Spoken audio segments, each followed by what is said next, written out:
All in favor? Aye. Aye. Aye. Excellent. Thank you for your vote of confidence. I appreciate it. This is now your meeting. Okay. Item 2.03. Thank you. So item 2.03 is the appropriation vice chair. And so really I'll entertain nominations for this. I did want to, before I take the nominations, note that I have not heard back from Jeff as to whether or not he is interested in reprising his role as chair. So I sort of see a couple options here. We can take nominations today and vote and fulfill the chair, vice chair role, or we can postpone the filling of the vice chair role until next meeting. I'm amenable to either option. Want to get my fellow commissioners' thoughts on that. I'm not met here, I have no idea whether you want to continue that or not. What are your thoughts on whether you, no one's really heard from him. And this was his first term as vice chair, so. And it's yearly. And this is a yearly conversation. I have no concert moving it in this and sending that twice. I have no problem with it either unless you see some sort of detrimental effect not having a vice chair for. Yeah, really the role of the vice chair is to step in when the chair is not present, so we don't actually need one today, since the chair is here. You plan on being at this. And I plan on being at this meeting as well. Okay, so we will table item 2.03 until August. All right, item 3.01 is public forum.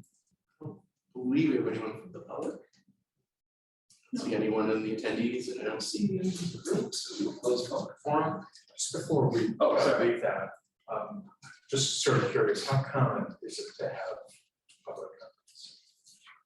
So I would say it's hit and miss. It's either you will have not many, or you'll have several at 1 week. It depends on sort of the news, what's happening with the airport that. Occasionally you do have like a one-off public comment, but generally speaking, it's either 0 or 1 or a lot.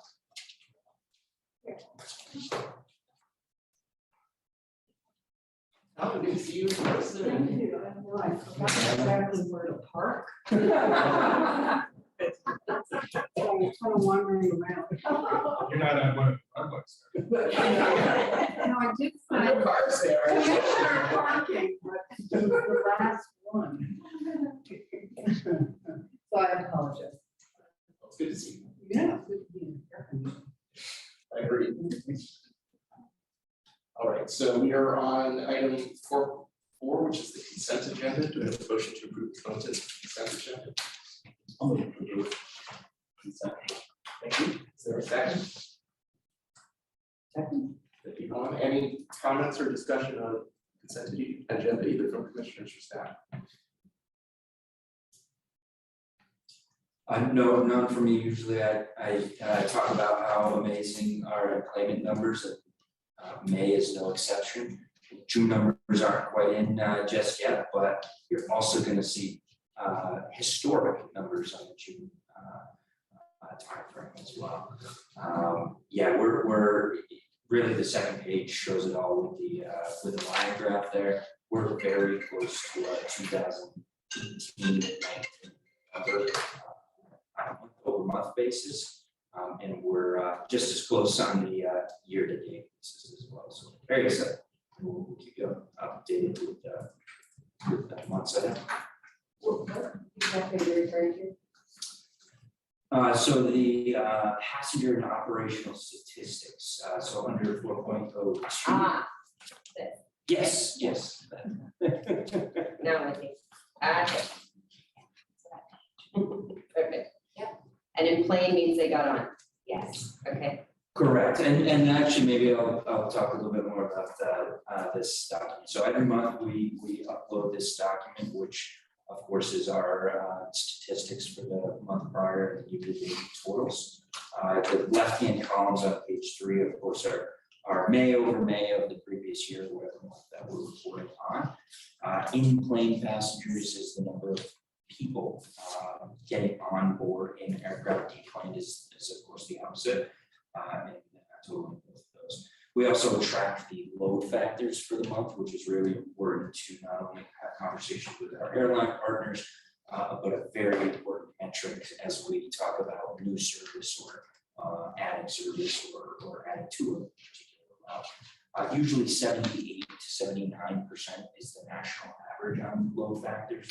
So when you see 80 and 87%, we're really, really good, meaning the larger planes that we're offering here at Burlington are generally full, or approximately 80% full. We also track our departing seat capacity, which is exactly that, the number of seats that are on the schedule leaving the Burlington airport. And really importantly, we track landed weight. That's a really important metrics on the financial end because we charge our airline partners per 1,000 pounds of weight. $2.35 per 1,000. Yes. $2.35 per 1,000 pounds. So 63,900,000 times $2.35. It's a factor. It's based on the maximum gross takeoff rate. Yes. Very good. The next section is actually taken directly from the FAA. This is our operations. Operations is either a landing or a takeoff. So this is the number recorded in the FAA system, broken down by both air carriers, air taxis, general aviation, military as defined in that section right there at the bottom.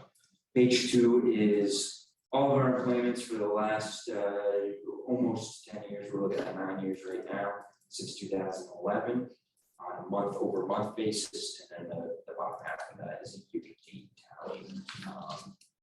Visualized in a line graph, broken down by airline on the bottom of page 2.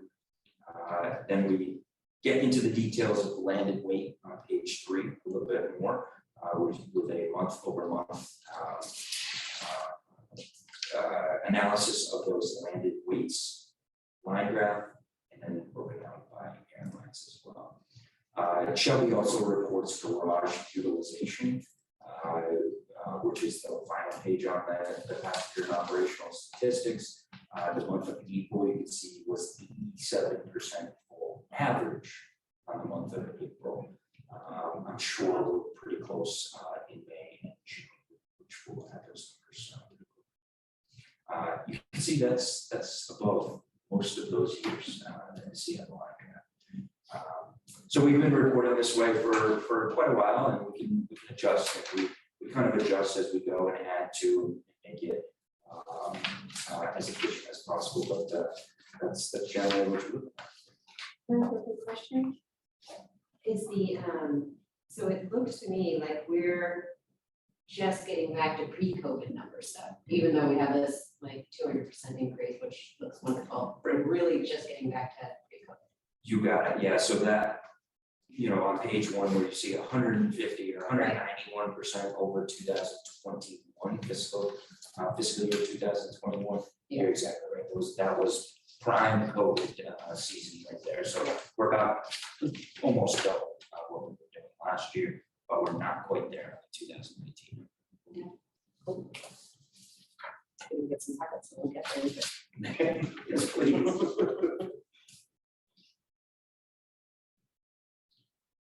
Commissioners, any other comments or questions on consent agenda? All right, hearing none, all those in favor of adopting the consent agenda, please signify by saying aye. Aye. Any opposed? This is consent agenda. Next up are action items and 5.1 data technologies, ground lease. Okay, keep going. Perfect, and we will add names to these as well for the action items. Generally, though, I'll probably add my name to all of the action items. Okay. This one's exciting, very exciting. We've talked a lot about this over the last couple of months, many months. This one was approved at the City Council last Monday because of the timing of this meeting versus City Council meeting. You're seeing it today.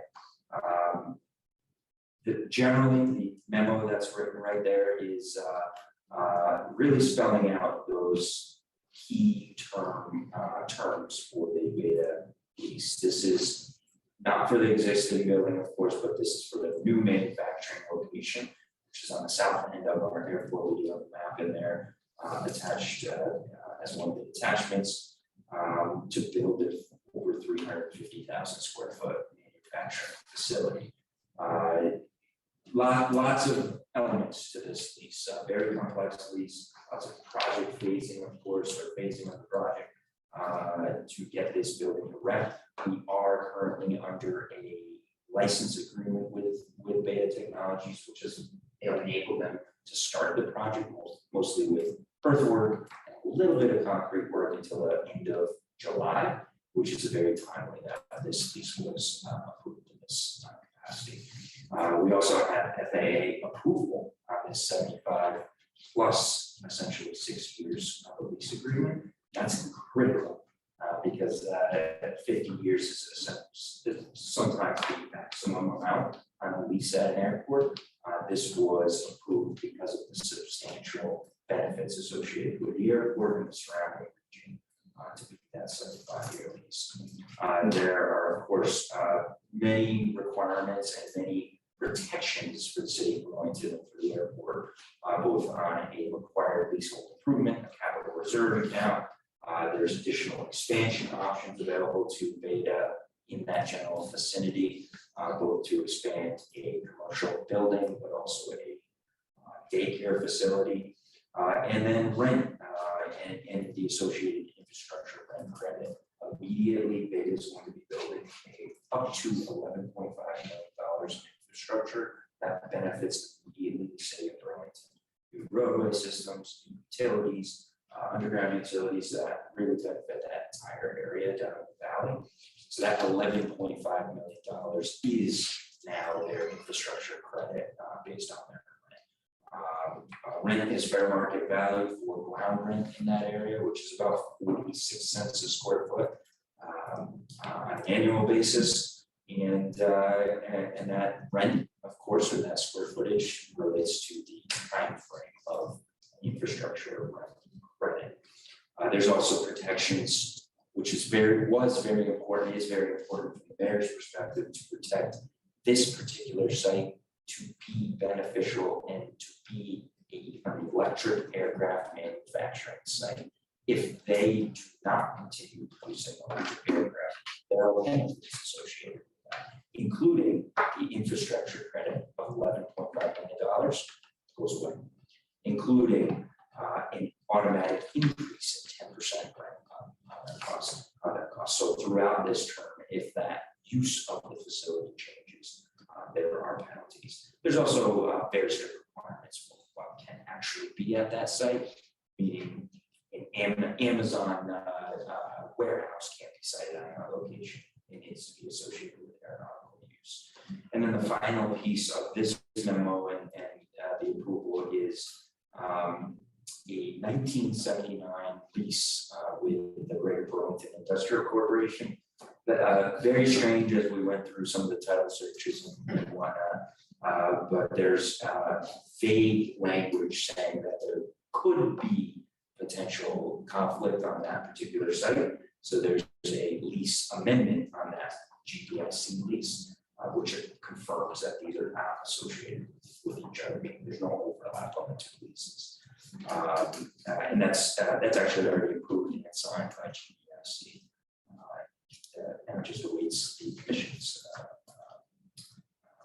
move forward. And anything else I should add? I think you nailed It was a long bit of reading. I was skimming. I was a little late. Looked up and about 10 minutes. But so I'm curious with the 75-year lease, and then you can extend it to 81, which is sort of an odd number to me. Yeah. And then the requirement that they actually continue to build electric planes or aircraft. So I don't know what's going to happen 75 years from now. I bet they don't either. So is that something that ultimately can be renegotiated? It potentially could be amended throughout that term, and you're absolutely right. We have no idea what the future of that technology, of the industry, of the airport looks like, right? So it potentially could be, and that's one of the reasons why we want to protect it, to at least make forward moving motions to reach some net zero and sustainability goals at the airport associated with the city of Burlington's net zero goals. It's a protection, and there's penalties if they don't. So if it does change, there can still be an aeronautical use to that building with those penalties associated with it. The 75 1-year lease, so 75 was based on amortization of their investment into what ultimately will be around $250 million. So they needed that. They needed that 75. The permit with South Burlington allowed a 10-year period of time to completely construct that facility, which is being phased into multiple sections. We during the negotiations and through some of the timeframes needed to build all sections of the permitted area, decided on 6 years was really the number based on the logistics of getting from A to construction. That 6-year period of time, if they complete the second phase of this building, they are given a reset of their lease. So if on year 6, if on year 6, 75 years restarts again. If on year 1 they complete it, 75 years starts again. So it's between 75 and 81. So I was having a little trouble defining where this is geographically. So is this a new road that they're constructing off of Route 2? It is. So the curb cut doesn't exist there yet?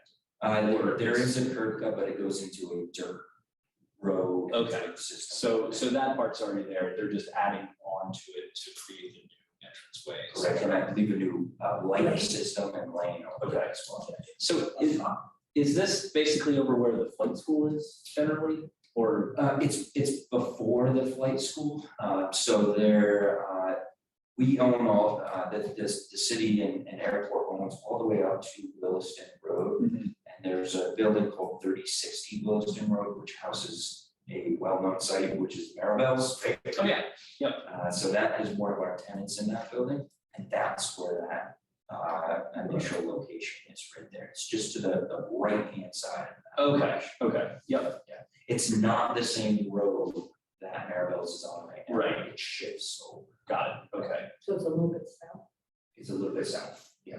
And that road that Maribel's on and the building that Maribel's is stays there for now. That is one of their expansion options. So if one of those tenants leaves, they have the option to occupy that building to eventually build it. Okay, that's helpful, thank you. What is gonna happen with the little dirt road? They haven't decided that one, right? In between Heritage and their new property. Yep, so that all gets 100% paved, improved, new entrances to the flight academy, new entrances to additional parking over there. That is part of the $11.5 million infrastructure credit, because that would be retained by the city immediately. That's moving forward right away. As soon as this is signed. Keep those improvements. Right, and then the other side, all the way around the other side, nothing happens that isn't already happening, right? So where they are building right now, or where there's a big hole in the ground. Yep. Is where that whole building and everything else is gonna be. Correct, that's where that 350,000 square foot. And then going around the fence to the other side, like where Eric and Tina are, nothing changes over there yet either. In other words, the valley remains the same. The valley remains the same. There's no impact to anything associated with the valley or those tenants. We're negotiating with Mansfield right now. But none of those tenants or geographic areas change. And I believe gate 13 stays the same. Most which is the stays same. around, You got that one. Yep. So the infrastructure, it's $11 million infrastructure, I'm assuming, it's all in the grants and with fiber optic and all. So would that potentially be available to some of these other tenants or future development if you're still in the quarry and can develop that? It is, because that whole road between Heritage and where the new beta location is, not only is gonna be paved, but everything on the ground is gonna be there. So access and utilities now are available to improve some of these other locations. So it's definitely kind of huge airport. And that's one of our oldest areas down there. The alert hangars is the, no, I take that back, it's not the oldest, because we have our Beacon building is old, but it's one of the oldest buildings on our location. So improving access and utilities is really important. You want to mention the name of that road as permitted? Yeah, so the new road name will be What is it? Da Vinci Drive. I suggested. It's a modest company. You suggested what? Electric Avenue. Like the one in Burlington. It's gonna even have a face on it. So the permitting is all in place then as well, correct? And it's so in place right now, steel is going up next week. Nick, you mentioned that there was the possibility of shared infrastructure. You talked earlier when you sort of gave me the tour that Beta was going to have a geothermal energy for the use of their electric planes, which is obviously important and creates that level of sustainability. Is there a chance that some of that geothermal could be used for other areas of the airport? I'll let Larry answer that. At this point, they're just planning for their building there, and they are doing the drilling now with that, so yes. Right now, they're- However, not really associated with Beta, but to answer your question, we are undergoing a study right now with VHB to look at those types of new renewable energy resources, possibly geothermal, solar, et cetera, to add to our existing infrastructure. And a couple other just newbie questions. This is sounds like a great contract for the length of the lease, for the rent, for the infrastructure aspects of it. Does the airport have their own attorneys, or was it the attorneys for the city of Burlington looked at it? So we use, in fact, he just called me right now. We use a consulting firm. The gentleman's name is Jeffrey Glassberg. He's helped with so many initiatives and negotiations throughout the city of Burlington. He's not an attorney, but he helps develop that business deal. We also used an outside attorney over at MSK and our city attorney's office. So through multiple aspects, and generally that's relatively consistent through all of our leases, contracts, et cetera. Consultants, lawyers, and the like. Engineers.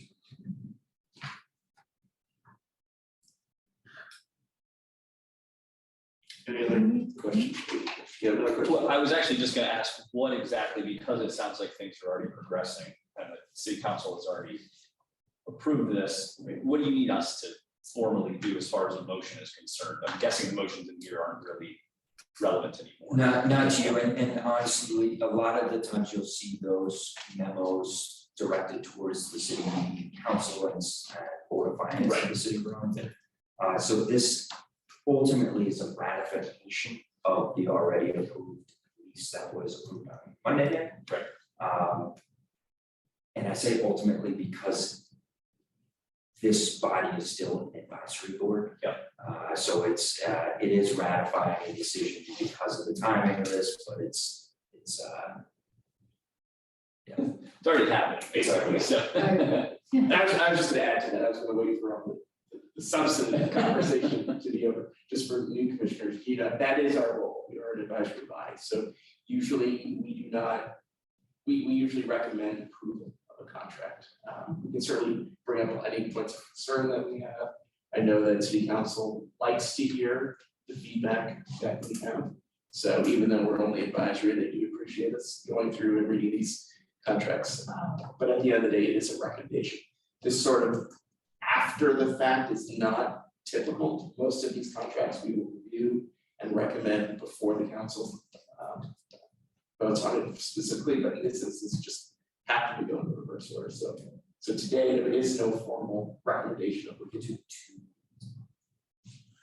Well, and sometimes we will have a special meeting that gets called but I think with just turnover in the commission, it just was hard there's a hard to plan, and there was a single city council meeting in the month of July as well, in the council, so the coordination of all those efforts. We did end up shifting many other contracts so that we could get those to you in a different time frame. We're going Hannah's actually going to bring up a suggested meeting date for the month of August, so that we can get things in front of you before they go to Board of Finance City Council. So sometimes it'll work out the opposite though. I also don't like to do this either.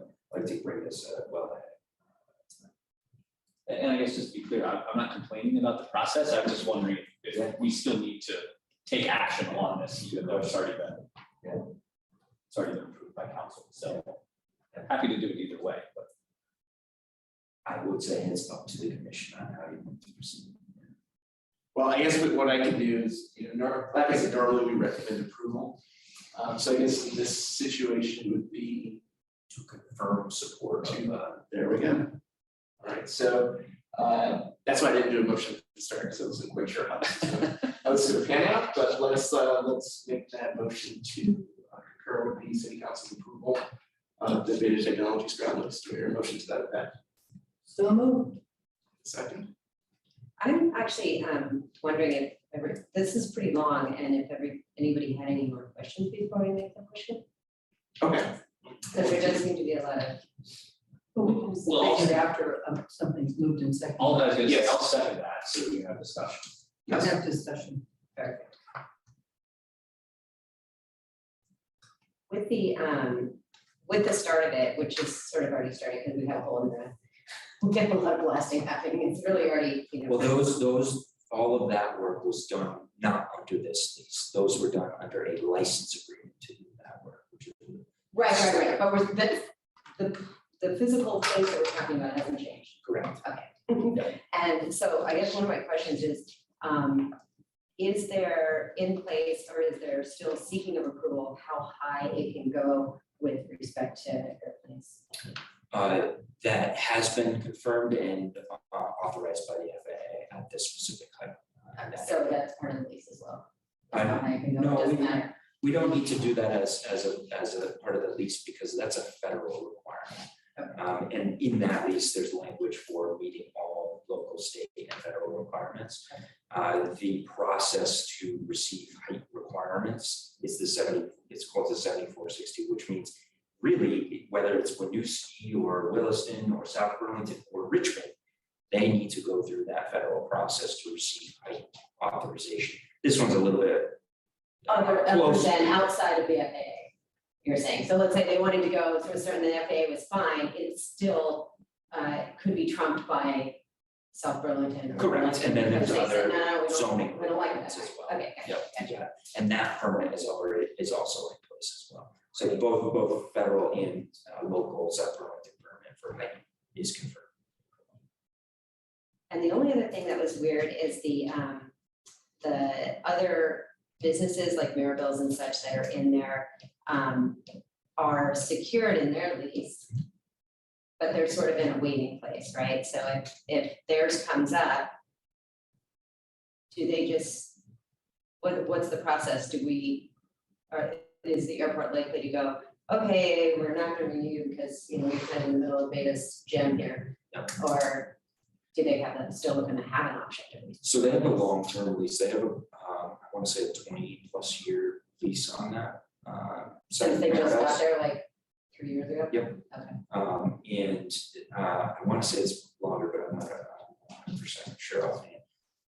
Beta with this lease does have the option to occupy any expired Expired. facilities in that area, or help relocate those facilities at the full expense of Beta.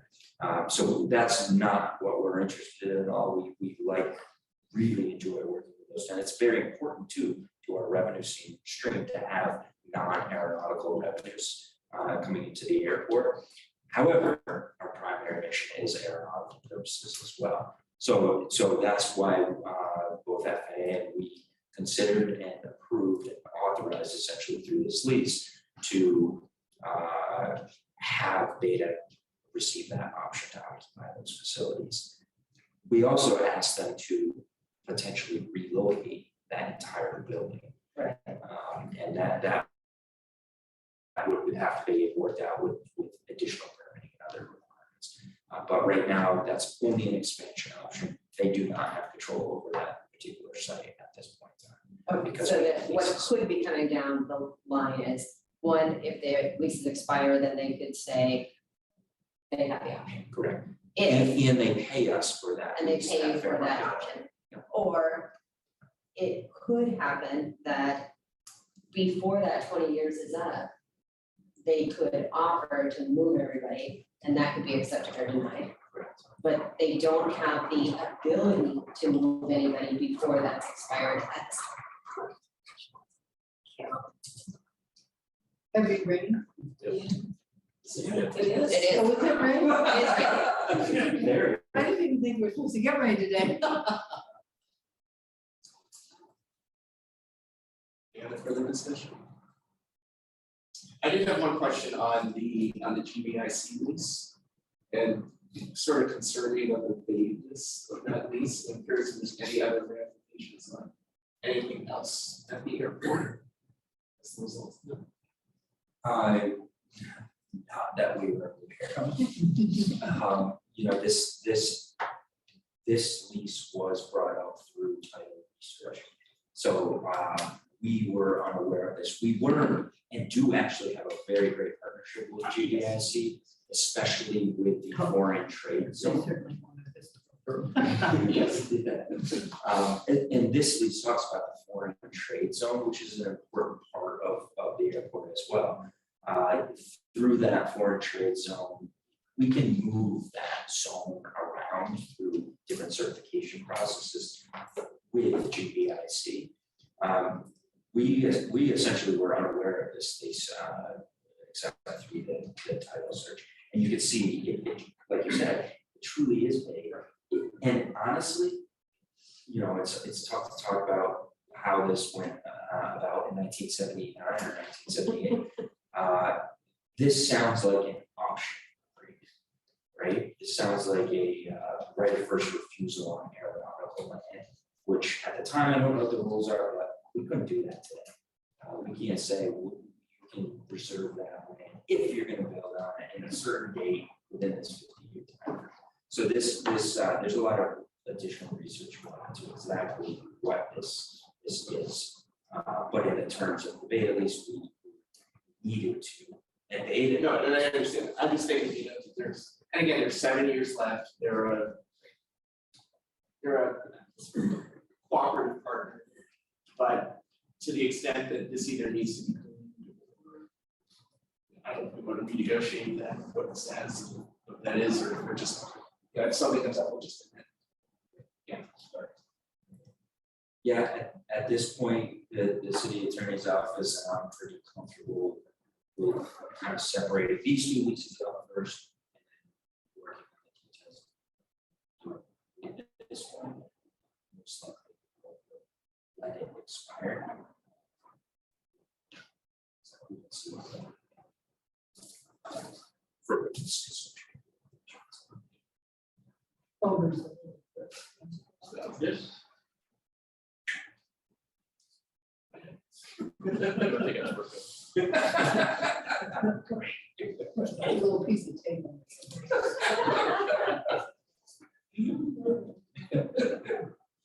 All right, hearing no further questions, all those in favor, please signify by saying aye. Aye. Opposed? 5 carries. Item 5.2. I entertain a motion that we recommend for approval of contracts for Taxiway AL and overlay project.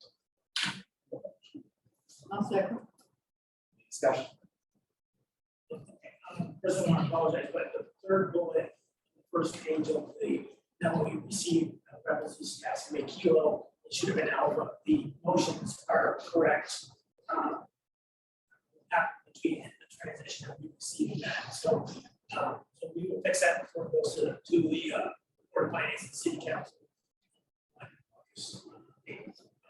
So basically, this project consists of, look at that photo right there. At the bottom, you see that's my next one. That's the rehabilitation of Taxiway out, but that's a minimum overlay of 5 inches. Also, the edge lights are in the grass. We will, on the east side, we will be putting a 20-foot shoulder for ease, for safety and for ease of maintenance. The grant has been applied for. We're waiting for the offer to come and then sign that grant and sign contracts with, we had 2 contractors that bid it, SD Ireland and Pike Industries. SD Ireland was significantly less than Pike, and we worked with McFarland Johnson on the design. The contract with them is for the assistance in construction oversight. Any questions? That was the 300. Yeah, 3 million. 3 million. McFarland Johnson was We're 3 something. yeah. And also the design was there too, because we have the design, it's already been done. Are we moving the taxiway this way to give us more room for bigger airplanes?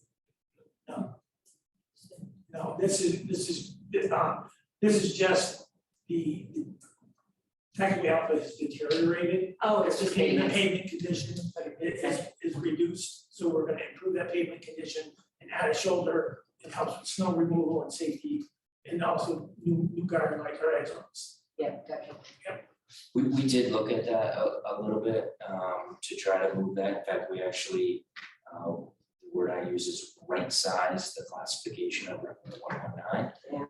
So that for various reasons, but one of the reasons was to move, now we're getting real technical here, but we moved our runway safety area closer in, and then we try to reapproach Taxiway Alpha, moving it away from the terminal. Couldn't do that, so we're gonna do the opposite. We're actually gonna relocate our terminal. Seems hard. I'm with you. We are working very Good. So, if you have questions about that, basically it's accept grant, sign a contract with construction and construction oversight and the design and permitting that's already taken place.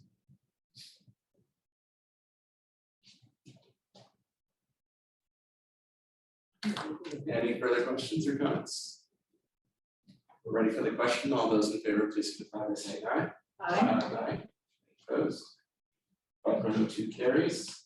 Next is item 5.03. I'll entertain a motion to have the to grant authorization to sign contracts for the home improvement projects related to the pilot project. That, Do I have a second? I'll second that.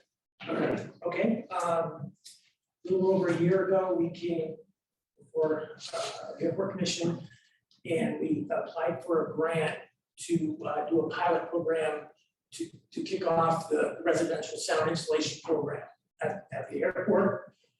That was reviewed and accepted and approved by city council. So we received a pre-construction grant to do improvement for up to 10 homes in that grant, okay? So we've gone through the process of acoustical testing, design, bidding, and all we're asking here is permission to sign a contract with the lowest bidder to do those home improvements for eight homes that we already have a grant for the money to do so with. but we need to sign that contract with that contractor to move that project forward. I guess I can say also, we will be coming forward in our next meeting with the next group of homes that we've already bid and we have applied for a grant for, and also the next 54 homes we will be designing. So it's all coming together from the pilot. The pilot did allow, one good thing about the pilot, we did the acoustical testing, so anything that above the 70 DNL line, we don't have to redo anything, we don't have to continue doing acoustical testing, we can, they're all approved. So, you know, that's kind of it in a nutshell. Yeah, I mean, this is kind of historical, because like Larry said, that over a year ago, we've been trying to work on this. This is the first contract that we are approving for these 8 houses. Like Larry said, and like the map in the future agenda item is indicating, there are, I don't know how many blue houses are out there, but around 9 or so more houses, plus the 50 houses that are being worked on, being designed as well. So this is the start. This is the movement to actual construction. We're working now diligently one-on-one with homeowners and getting everything ready. And it's not easy. Everything's very unique. The cost of this project is going up more than we initially expected. I think 2 times more than we expected. Hopefully that won't last too long. But Yeah, and we will be, for those next homes that we've already, sure it'll go down. those next home, yeah, sorry. Those next homes that we've already bid will start at the same time as these, because we anticipate a grant by the time we get this contract signed. And we'll be back before you ask permission to sign that contract. Indiana was, we already work towards hopefully getting more of a local lease these projects, but as we build that, right. But does this, the cost of this doesn't include it. I'm just curious about the interface with Efficiency Vermont Gas Systems in terms of doing those kinds of updates along with all of this implementation. Where are we with that?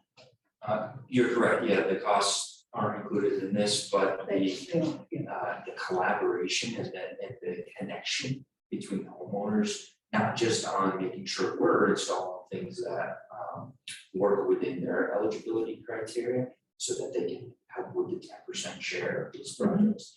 But also beyond that, to make sure that the homeowners are aware that even though the FAA won't pay for every sustainable or new product on the line, there's options for them to take advantage while we're already under construction. So a significant amount of collaboration. I think both our consultants, Larry and the team with Vermont Gas and some of these other efficiency companies, but Vermont Gas is really taking the lead. Yeah, which I think is really critical. For sure. And are we anticipating that each home going forward, at least in the near future, is going to be about $100,000? Right now, our average is 110,000 for the ones we bid. Unbelievable. We thought it was going to be 50. Yeah, well, that's what we received. the 30. I know. I mean, Yeah, so we've had to make some adjustments. The engineering was less, and we've made adjustments to make it work.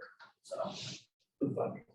So. It's not only, I mean, obviously it's hard to tell them what the cost of construction is gonna be, but as we work out away from the airport, theoretically, the amount of products that is building, it would also be reduced as well as you go further away. Meaning the FAA is not going backwards. we can achieve that 45, less stuff. Larry, wondering how have you had a fairly good success with most of the homeowners agreeing to this, or is there sort of a group of a few just refuse to participate? There have been a couple. For example, the initial pilot was 10, right? We moved forward with that 10 and did all that effort for 10 and went back of the 10. So we went forward with 9. Okay, so the pilot had 9 homes. And we're at 8 here because of the cost and one of them getting pulled over to the next grant they go do next. And was one homeowner, do you think that they pulled their place because the cost increased and even they, just that 10% of that cost made it difficult for them? This grant is 100%. Okay, and we are, like Nick said, we're working with other, like Vermont Gas is committed to picking up the other 10%, although we've had additional meetings with them, but we're gonna be working through this process as we move forward. And the homeowners would never have to pick up 10% share of these costs. I think the, some of the challenges with unique circumstances of homeowners either not wanting to participate or whatever the case may be, it's gonna be unique with each homeowner. It's all over the place. Some don't want to participate for whatever personal reason. Some we find, what's the word for permitting or code requirement issues that are above and beyond what the FAA Could even increase their taxes because you've made that house more soundproof. So that those changes. Could you give just a general idea? I'm just sort of curious. How is this done? Is it just insulation of windows mostly? Windows, insulation, doors, ventilation. In a lot of cases here, we had to double up on the board of the walls. So, what else? roofing insulation, some Yeah, cases. yeah. And then there's a special type of window versus a typical window, so. So all those would have spillover effects in terms of insulating the house too in the winter time. Oh, yeah, they're gonna, they benefit significantly in those costs. Which is why it's so attractive to podcasts, because instead of paying for 100% of the door with one of their programs, and I'm paying 10%. Not in this program. But very attractive for most efficiency programs. And one other quick question, since this is a contract, again, the airport's legal team, or the consultant, or the city attorney is responsible for taking a look at the Yeah, contract? if you read in the motion, they have to put it forward and sign. City. And we, when we do these memos, we put together the contracts for them to review. And they're all the standard contract anyway, so you'd be looking at the same thing every month, except for the difference or the nuance of what we're doing. So, And that's from a very standard low cost contract to a multi-million-dollar contract. Our city attorney's office is involved in every review of those contracts. And sometimes outside of it. you were very thorough job. Good comments. Just for curiosity, how are they chosen? I'm sure we've gone over that before. How are that homes chosen? Like who goes first? Basically, it comes to the acoustic, not the acoustic assessment, but the noise level. The area that they're in? The level, the or the area they're in, the contour, the noise contour, which they. That they live in, and then you approach them or they apply to you? We approach that, you know. And correct me if I'm wrong, but if the homeowner chooses to not participate, they basically have to sign off saying They're not gonna complain. vote's harmless. Wasn't that included in earlier versions? No, so there are different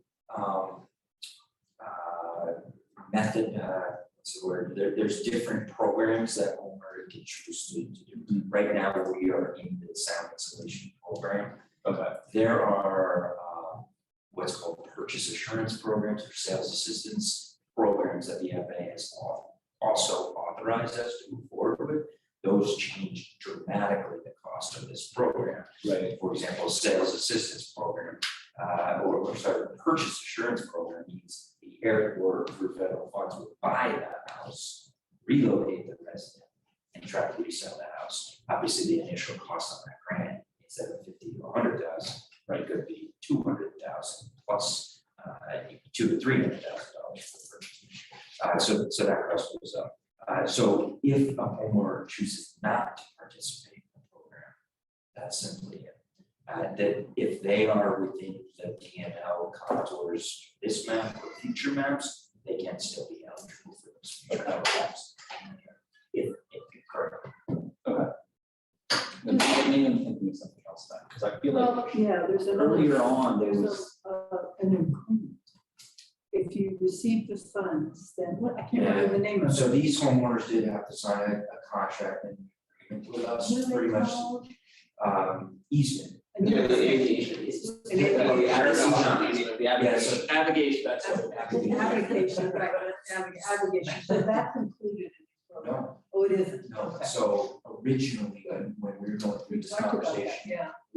we were considering with FAA making that a requirement, but FAA authorized it not to be. Okay. So these homeowners do not have to sign an average easement. They do have to sign a kind of a contract saying, if we purchase these unique materials and halfway through or when the materials come, we can't just sell it, these on the open market, these are for your house. Then there's some repercussions financially.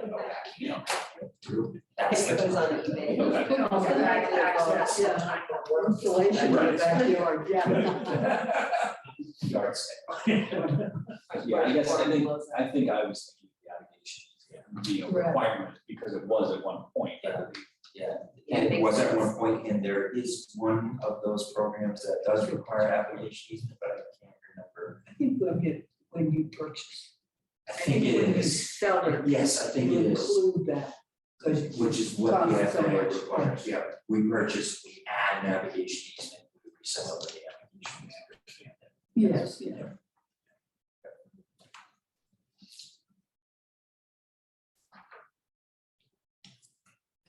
That's it. Functionally, don't agree. All right, any further discussion? Hearing none, all those in favor, please signify by saying aye. Aye. Any opposed? 503 carries. We are on to item 6, construction update. Larry. Okay, so typically at this time, I just say, I provided the update, I did a very thorough job. Tim asked for some improvements, I added those, I hope his satisfaction. If you want more improvements, glad we do it. There's a lot going on, as you can see, and I think that's all. If you have any questions, let me know anytime. I really don't have much more than that to report, other than at the end, I put other projects we're working on to move forward, like the new maintenance garage. There was one other one, but also I should have added, we are in the midst of working with the FAA with our next CIP, which includes the full mill and overlay of our main runway, which will be probably the largest projects we do here. And that has to be programmed. We're going through costing right now, so we can work with them to see when their funding over the next couple of years can afford that. And we need to get going on design for that big project. That, like Larry said, funding was probably the biggest project that we're planning for. Operationally, Dave has a lot on his shoulder to, this is our main runway. And a lot of this is gonna have to be done at night, or it has to be done at night, so that we don't impact the daily flow. Very complex. Taxiway Alpha might be up there as well. And You can't get to the runway. Can't get to the runway. I think the most, Gonna land. I think the best picture I provided was the new TSA equipment going in the tip project. So everything else is, and Taxiway kilos, you can see it's now paid today. You have the you see the sub base, it was paid today, and we finished tomorrow. So as far as payment, we gotta do all the markings and all that stuff. Any questions? And just for reference for new commissioners, the text that seems added in Larry's update is the latest information for this month. It's not like, oh my gosh, it's a problem. Right. Yeah, some of the stuff stays, and then there's nothing new, I just turned it out black, so. And so thank you, Larry, for adding the purpose this month and the map, so we don't work on these products. Yeah, I'm gonna work on the map to do a little bit better, so, but. It was good, thank you for. There's nothing in here on the, where's our hotspot over at the intersection? We're not moving on that, anything on that right now, right?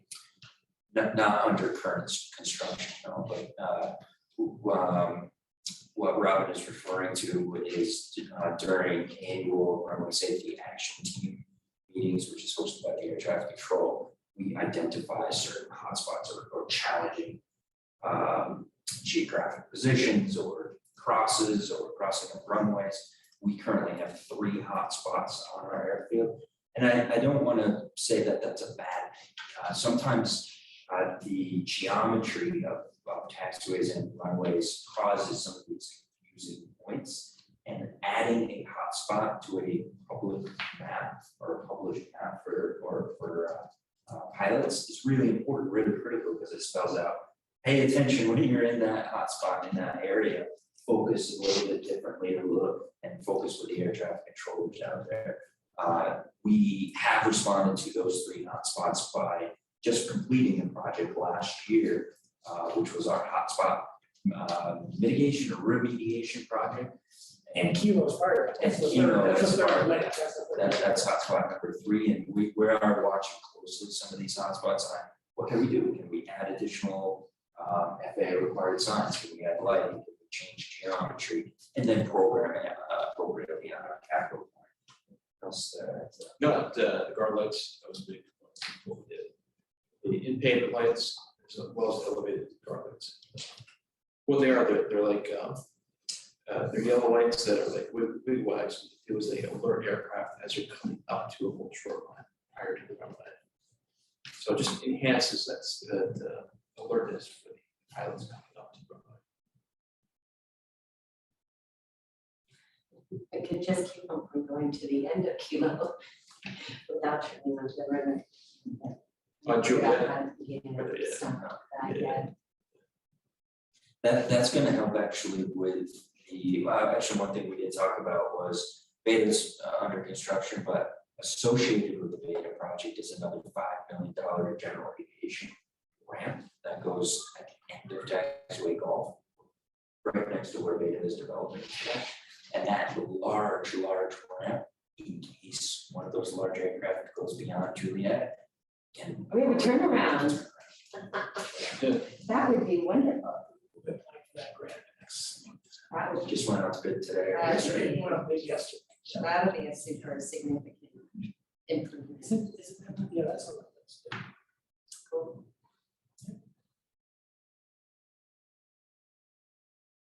Any questions? Any other questions? Thank you, Larry. Next up, item 7, financial package. So I'll go through this.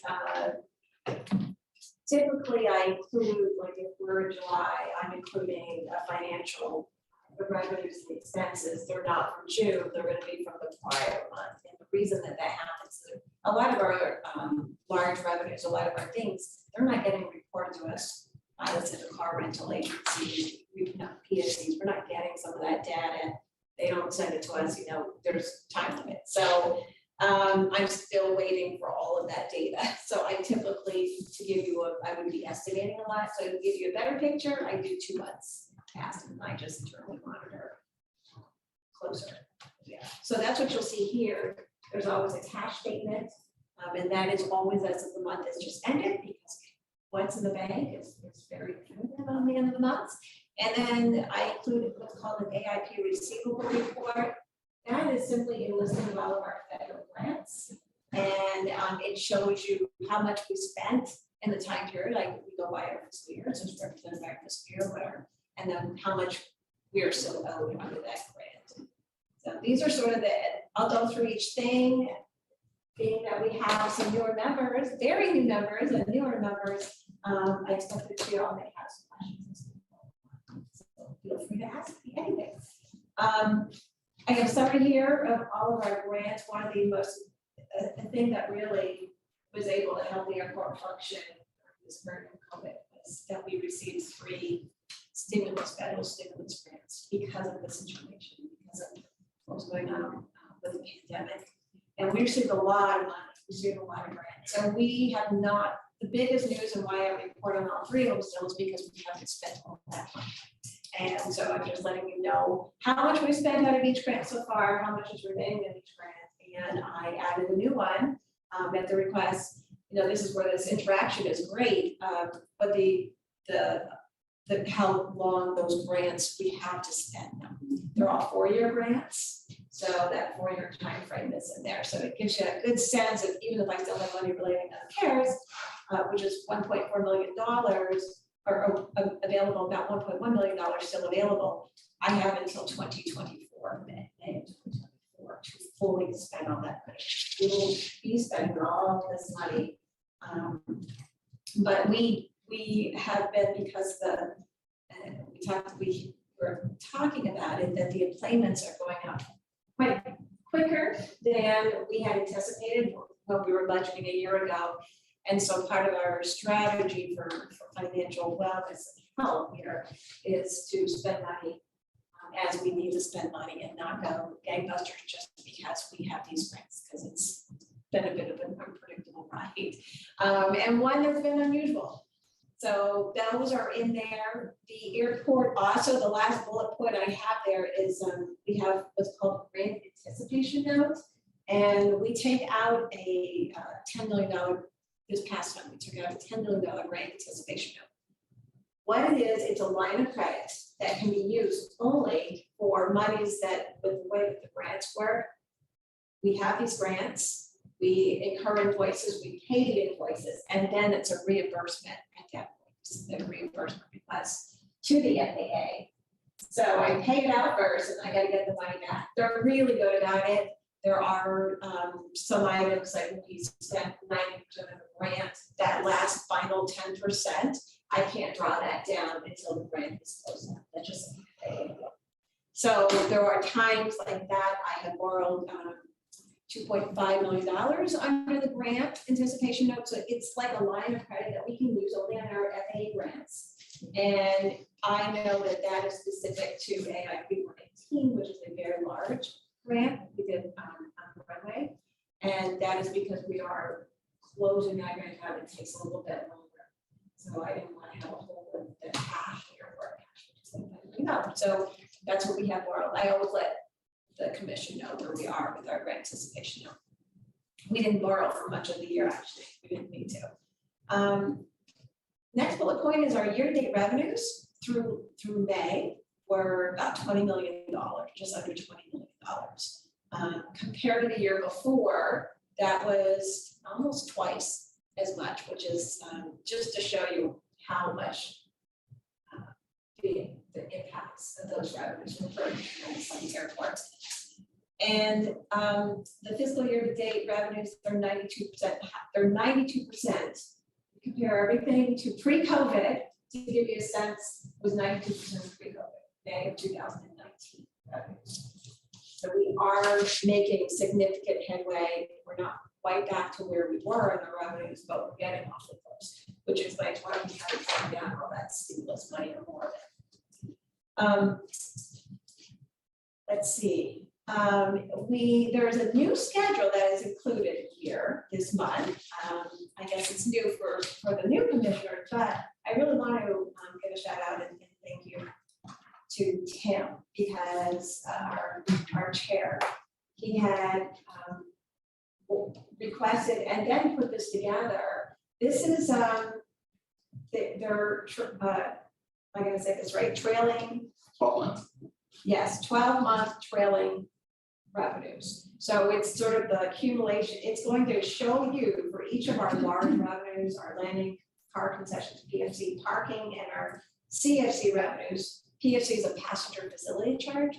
So air ticket that somebody who's flying out of Burlington buys, they pay a $4 fee per leg, and then we get the most of that. So that comes to us as a PFC. The CFC, just trying to explain the lingo, is a car facility charge. And that is, right now, we are for 1 year, we were charging $6 a day when somebody rents a car in Burlington. Typically, the past historically it was $4 a day, but we did up it like a COVID surplus charge to make sure that we're covering all the expenses that the car rental companies are paying for. So this just shows you kind of where we were back in the 2019, and it gives you a really good visual of where we are and we have the numbers. So you can see directly, just to give you some information, because it's hard to compare year after year, but we've had such wild swings. So I want to thank you, Tim, for, I think this is, I really like this. I think it's a great representation to show how we're coming and where we're going. It was also illustrated to me when I put this together. I've been on this commission through the pandemic, but I guess I didn't recognize the depth at which it really sank until I put this analysis together. And telling that story of how we truly need federal funds to continue our operation. Like we always say, whether we have one aircraft or back to where we are today, we still have the same federal requirements and expenses that we have out there. So huge support on that. Well, I like, you know, A couple of years. Well, it shows, I mean, in some areas we've already made it all the way back. Some Right. it's still lagging a little bit, Right, so I think it's really helpful because this is such the bulk of our revenues anyway. So the airline revenues that we get, the landing fees were obviously affected, but the rent that people pay was the same whether or not we had passengers flying or not, you know. Anyway, our expenses for the year were $13.3 million. This is our budget that we have for fiscal year 22, which just ended. But our budget was set quite a bit higher than what we had during the bulk of COVID. And we intentionally, we had some repairs and maintenance, we had some construction costs, we had some other things that were coming through our operational budget. And a lot of that is hitting toward the end of the year, which we knew, we just sort of planned on that in that way. So we are seeing higher than the year before because during COVID, we really pulled back as much as we could. So we can't not do safety things. We can't not plow the runway. We can't, you know, turn all the lights off here. We need just as many staff because it's about safety. So as far as our operations staff, our maintenance staff, it doesn't really reduce the number of staff that we need. So all those expenses really were the same, but we've been doing, we've had more repair maintenance sort of things that we had planned on, we're able to accomplish this year. Our cash, the change that we had this month is in our primary checking account. So one of the big significant things that happened is we are allowed to explain that PFC is a passenger facility charge. And back before COVID, we've taken about $2.6 million a year to give you some perspective on how much revenues are raised through the PFC program. They're very regulated. We are only able to spend those dollars once we put together an application. We have to apply so that we can continue to collect that passenger facility. It's not an automatic. We apply to collect it, then we apply to use it, to apply to spend it. So the very specific process, we share that information with the airlines. We follow federal guidelines because we don't spend on certain things. And we submitted a package that the airlines had signed off on and to the FAA, which they approved. And once they did that, the bulk of the money that we drew down was for older projects that we had a match on. So we were able to draw down money and repay ourselves money that we had done on the match. We also had some snow equipment, newer equipment that we were leasing, and we were able to draw down on that and continue to be able to draw down on that. So we were able to draw down a significant amount of money for the PFC application that got approved. So it came out of the PFC account and it went into our checking account. So overall cash. Those couple of sentences don't do it justice on how much work Marie spent. Well, and the team as well. It's very much a team effort to go through that process. Well, it's like that mother may I. When you have the steps, mother may I, to start, apply and get a yes.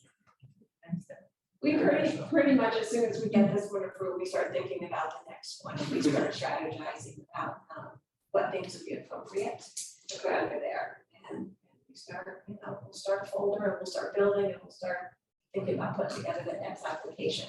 Which is exciting, because once the grants go back to the 90%, 10% split, this allows us to fill that 10% on construction projects. But then it starts us thinking about new projects down that pipeline, new things that we might not get AIP funding for, but we can get AFC funds to fund. So pretty exciting time for them. Yeah, and just even like if you look at the AIP receivable, last year, our total project expenses were over $23 billion, and that's not even for a full year.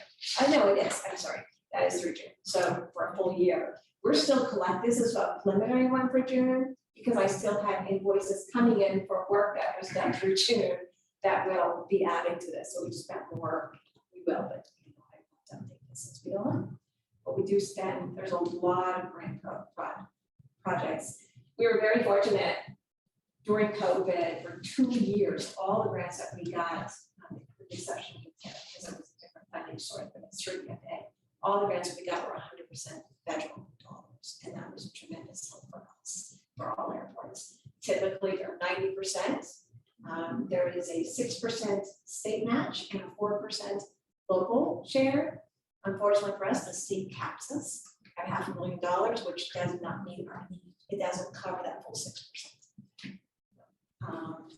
That's a lot of information. I feel like I'm throwing a lot of information.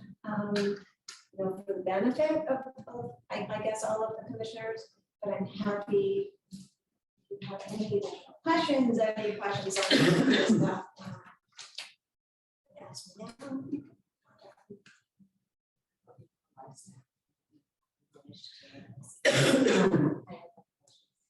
We really made $3 million of parking. We do. Yeah, And that actually we make more covers than that. under our outgoing, that covers like all the people that work and their benefits. You're talking about the parking fees? Yeah. We actually, so we budgeted Budgeted 3.6, yeah, and then Yes. you made, we made about $5 million through May. We made more than that. but that's this year, so. That's this year. So it's, so I didn't count the losses from the Yes. from the prior, okay, but then, and then amazingly, that would actually cover all of our HR. Our parking garage revenue is our single largest source of revenue. That's awesome. Yeah. So what was that 10 years ago when we It's awesome. made it bigger? And everybody said, don't make it bigger, we don't need it. Well, it's 90% full, so it's. Well, let's compare this a little bit. One of our largest single sources of revenue, but also a very large expense for us as well. Right, but expense because we're still paying off from when we made it bigger, or expense just to For the loan, maintenance, the monitoring it, security and everything else. It's in fact, we just opened bids today, which exceeded $2 million in replacing lights and the fire alarm system. Yeah, and then we'll have, we have a tremendous amount. We're always having prevention maintenance program in the garage, and if you walk through, you'll see that there's some things. And the thing I don't see on here, which is curious, I have no idea how it works, but does the military be paying the Army Guard and the Air National Guard, do they just pay like a lease or how do they contribute to the airport? They wanna cover That's a that? great question. Very good question. And they're not on here as far as I can tell. I'd love to cover that. So we have a long-term lease with the Vermont Air National Guard and the second one with the Army National Guard. We also have what's called an airport joint use agreement with the Vermont Air National Guard because they use our joint use facilities like the runway. Two separate agreements. The lease agreement itself talks about the geographic location and the ability for them to occupy that space at no cost. The airport joint use agreement talks about what does it cost the airport to run those joint use facilities? Yeah. And what is the ratio of military aircraft that uses those joint use facilities? And we take that expense and essentially charge it, or at least the methodology is charged to the Air National Guard. They do the same thing. What do they provide to the airport, which is Right, we get- significant and exclusive aircraft fire and rescue services, Right. which is just on the capital cost of the infrastructure and equipment exceeds $20 to $30 million. And on an annual basis, right now, I think it's over $2 million. For fire rescue. For fire rescue. So is that a salaries, wash? No, money never changes hands or? Money never changes hands. In fact, the cost of the ratio of our expenditures on our joint use facilities is far less than the cost of what it costs to run that Or what fire. the cost of it? Yeah. And they're just not responding to aircraft incidents, medical emergencies in the terminal. They also are a mutual aid response to Right. surrounding communities as well. And that's all right out of the fire station. So is that then sort of a revenue for us if what they're providing is, 22 million worth of fire rescue? Even though we don't collect? Yeah, I wouldn't call it a revenue, but it's certainly a massive cost savings, because that, you're right, that number, that $20 million would be an additional project that we would somehow have Have to to fund. pay for it. And So the $2 million would be added to our operating budget year in salaries and Yeah. maintenance costs. I think it's closer to 4 because it was, the personnel was 2, the equipment and maintenance. Right. Do they help with plowing, or is that, or we plow for them? Yeah, a little bit of both. So 99% of this airfield is plowed by our maintenance staff and our equipment. In fact, we help in very specific areas out there on their taxiways. They do have equipment because they are responsible for the rest of their taxiways and their ramp. But you don't get that type of relationship with any tenant, whether it's a large FBO or a large entity that has the capability of having the staff, the skill, and the equipment to house the additional snow removal equipment. For example, if one of our pieces of equipment is down for maintenance or out of service, we now have that resource to help us put it in for our commercial traffic as well. It doesn't happen very often, but that's a huge benefit with their snow. Nice. And then the other line that was curious is FAA airport security, no dollars. Where? Down here. We don't get any. Oh. So that's an old, you know what, I need to remove it, we used to have, that's where we used to show our security payments, and it's an old account that we can use, and it's not, and I should have taken that off. But, because in past years I would have had it for comparison. So So we it have- just doesn't exist. No. It's not a thing No, anymore. no. Our airport security falls under a different line. It's on the last line, actually. Yeah, that's what we pay to the city of Burlington for their police services. You'll notice you'll notice just walking through the airport, you'll see uniformed officers or uniformed police officers. Or if you're flying through TSA, you'll notice that they're hanging around, observing and, available. So who is in charge of the perimeter then? Is that like half the guard on their side and airport ops on our side? Yeah, airport ops inclusive of the Burlington Police Department as well. We don't but get half, mostly- right? We don't get the whole, Right. because they do their own. You got it, yeah, and it really is mostly Dave's team in the airport operations department that does multiple times a day of perimeter and airfield inspections, security wise and wildlife wise. Also, public protection is what it's officially called. We are protecting the public from coming onto our lands. Yes, please do. And then the grant anticipation note that we owe, is that one of the ones that we took in sort of the waiting place, like you were talking about? We owe it because we're waiting for the grant to come in and then we give it back. Well, I drew down from the key government bank, to cover the expenses that we paid under the grant that we're waiting for money to come back from the FAA. So it's like a line of credit, and just to be a holding place. So that's what that is. But we don't have to worry that any of the grant money that we hit has to be returned because we don't have a place to put it. No. So the FAA, we're gonna close, we're. And I mean all the stimulus stuff, not our regular grants. Yeah, no.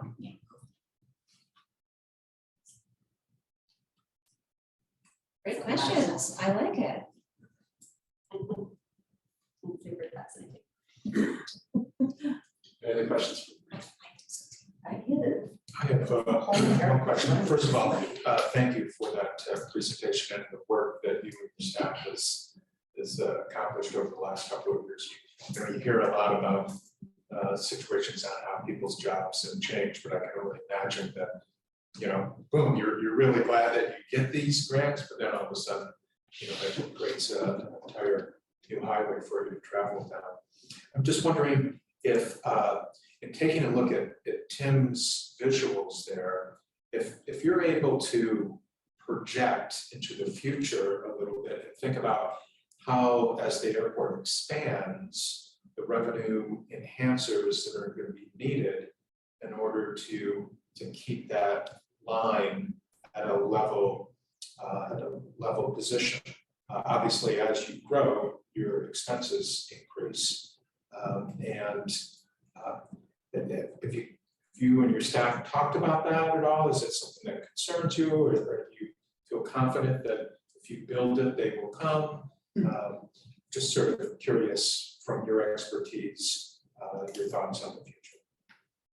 Good question. You know, none of us can entirely predict the future. I think with COVID, the approach that we as a team, you know, have taken has been to be sort of fiscally responsible. So while I could see things improving all spring, it wasn't about being overly zealous and even building our budget for this year. We have to know there are some still uncertainties that can affect who flies and who's choosing to fly. We saw it drop, the bottom dropped out in April of 2020, literally dropped out. So I think we take a conservative approach. We try to budget maybe a little bit less than what we hope we will bring in. We hope it's going to be more. It's a little harder, to be honest with you. It's been harder to predict than it ever has. I've been in this role for about 7.5 years. And, you know, that's a point I felt like I could have a pretty good sense of where we were going. And then, so made my job very interesting, but more challenging. And I think we're very hopeful for the future. And I know you've mentioned this, the number of seats that the airlines are offering over the next 4 months are the highest that they've ever offered. 12 years that we've had. So it gives you a sense that airlines are very confident in this market, that Burlington is going to continue to be that people want to fly to and people want to fly out of. So we're very hopeful that we're going to see some great numbers, and that's going to allow us, we have so many projects here. It's a matter of scheduling projects that we can try to finance and get done.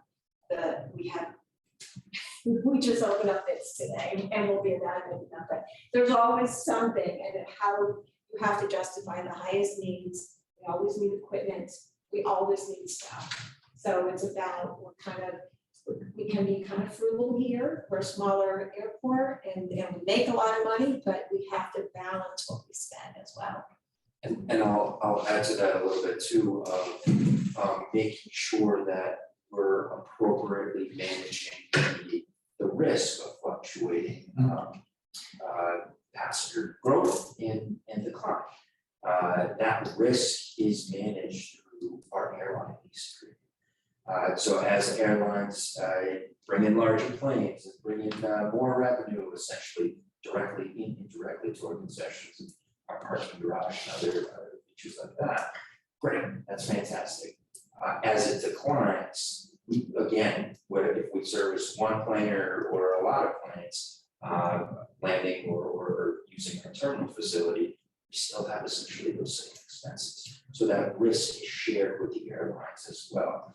That's not always that too is a risk, I should say, in and of itself, because that means the cost to an airline goes up and the risk of an airline saying, is it worth making it Burlington? So we constantly have to balance that part out, but I think big substantial part of managing the fluctuation of growth and decline is with our airline partners. Those are, even though our parking garage is our largest single revenue source, our airline partners are our primary mission. Right? That's how we receive concessions. That's how we receive parking garage revenues. That's how Heritage Aviation produces a significant amount of their funding. That's how so many other residual impacts occur right here at this airport, not to mention beyond. So I've been managing that risk through appropriate contracts is really important for our future. Can I also add quickly, you say building it will come, but most of our stuff is infrastructure that's in place that's being improved for safety purposes. If you look at the terminal, it already came, you look at gate 8 this afternoon, there wasn't one square inch of carpet over people are jammed in there because the space isn't there for the size aircraft. So we aren't really expanding, we are replacing those concourses with an area for people to see elsewhere. We're replacing, or like the runway, what we did, we're right sizing this terminal for our traffic today. And we're creating that flexibility for whatever may come in the future. Whether it's smaller aircraft, if the industry goes back down to the smaller aircraft, whether it's electric aircraft, whether it's even larger aircraft, we're right sizing our terminal for that flexibility. And we also, from the master plan, have thinking further out, we actually have projections as to, independently sourced projections as to what future traffic is going to look like. So right, approved by the FAA. So it's not. You're right. So, a lot of these projects are like built in anticipation of that future demand. And so it's not like we're sitting around going, 10% next year. We can't build the projects without the master plan and the appropriate forecasting process. Nick, do you think the fact that this is a military commercial airport provides more confidence or more interest by airlines to make this a place they want to fly in and out of? Or is it just that's what it is and that's what it is and it doesn't have any effect? Yeah, I would say from an operational and safety perspective, yes.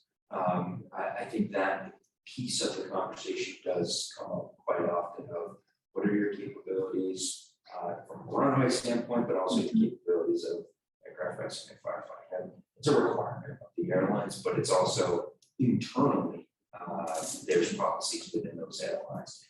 Dave and I just went through a process where a charter flight came in, a 747 charter flight. And it was, they were asking. They had the links, right? They couldn't go where they wanted. Is that the? No, they purposely planned it. Oh, okay. Yeah, and this happened to be for deployment for that. Oh, okay. Sorry. But that airline, that specific airline needed certain requirements met to be able to land at this airport, which we were able to do because the Air Guard is really beyond, above and beyond the capability that they have. The revenue is profit, I should say, is the real conversation with the airlines. Sure. Market area profit and what sustainable routes can they offer today within this market. Yeah, of course. I just was curious if that was a comment or a question. It is, and it does get off. So it has some impact, it's not. Yeah. And I'm gonna mention one more thing on this. I showed the budget report, which showed the revenue and expenses, and at the bottom, it I showed sort of the net that we have. And it's easy to look at that. What I don't show here is that we have debt coverage. We have debt that we pay, we have debt reserves that we're continuously funding, that we have leases that we're paying. And if we have capital improvements, the capital expenditures themselves are not gonna show here, because they're not in operating. So this is really the operating revenues or the operating expenses. So it shows probably the things that you're gonna care about the most, but I'm just gonna highlight that. It's not like we're walking away and we don't have to spend that money on anything else. So be careful not to give that impression. But for reference, the budget for FY 23 is 0. It's a net, yes, our revenues or expenses are, we're neutral. For the money coming in, the money's going out, it's not a dedicated place to go. Which is exactly where we want to be, 100% self-sustainable. Right. We're producing the revenue to our expenses. And we are considered an enterprise fund with the city of Burlington, which means that we don't get any subsidies, any tax revenue, we don't get any revenues from the city of Burlington. We are a we're a business, we're an enterprise fund, and they don't take money from us unless we pay for services. The FAA requires that, it has to be for, services that we're actually receiving. It's indirect, yeah. Yeah, yes, yeah, you can't just give money one way, but we don't get money from them. So where does the new beta lease money end up? What sort of bucket does it go into? Well, when Leases revenue? it'll be ground rent and it'll be ground lease, it'll be ground lease, yeah, because they will be building the building, so they will not be paying us ground rent. Because they own it. Right, so you're just leasing them dirt. So I wasn't sure if you were gonna report that because of the rent concession, so you're gonna basically report the revenue and the expense. We'll have to see how I'll have to take GASB 87 in consideration with all of this, so to be determined, yeah. You could always come up with one of those fancy charts that Yes. different colors. And then you can speak right in the middle. Right, beta flow. Any further questions for? No, that's good. Thank you, Brian. Next up is item 8.01, the noise monitoring system data. So our, a little bit of background, noise monitoring system went online beginning of June 2021. And all of the noise monitors are in South Burlington, Williston, Winooski. And on btvsound.com, we have updated monthly all of the noise events that occur for each month, which means that they're above a certain decibel point. I think that's 70. So anytime it reads a certain level, then it will count and it's recorded as a noise event. So we have everything posted. If you ever want to take a look, see all the data that we have there at the from those 3 noise monitors. And then the graphs that we have posted there are the comments that people provide to us on that same online web portal through Vector. That's the software program that we use. So we have them separated by comments by aircraft. I saw that there was a duplicate there. And these are all what people list. So it's up to the commenter to provide which aircraft it's by. It's not something that's sorted. As well as the unique commenters, which means that that was one individual, or I should say one address. So that's how that is organized by number of comments by a single address that's reported. I think that one's important. So from June 1st to, was it July 15th? 343 total comments through just the system, not anywhere else, just the system. 48% came from a single commenter in Burlington. 48% of those 343. 18% came from a single commenter in Winooski. 1% from a single commenter in Williston. And then there's many other comments, but so almost 75% of the 343 comments came from. And a commenter is somebody that puts something in, Correct. so the. Based off of their address, So 3 people? 3 out, yeah. Three addresses. Okay, so the noise. This is the noise comment data that's being drawn. And how do people participate? So if you go online to the website that we have listed, if you click on noise monitoring system data under public content. Yeah. So yeah, the btvsound.com, you'll see noise monitoring system public portal. Yeah, Click on that and then it'll there's a place you can click on to provide feedback. okay, but this isn't something like really cool that we have out there that's registering sound. It is live, yeah. It is, so it's we have noise monitors that are placed in a location in South Burlington, Williston, and Winooski that are, that do Continuously. continuously that are recording the data, so every time, so it is. It is live. You can It is use live. It's almost. It's a And 10-minute. you also click on it. Well, that's okay. You can have it Well, work, it's like 10 delay. Which is a requirement. We're not allowed to show, and the FAA won't fund live data. And for security purposes, we're not allowed to show live data. So this is as of 5:30 PM, so 10 minutes ago. This is live information, live radar data.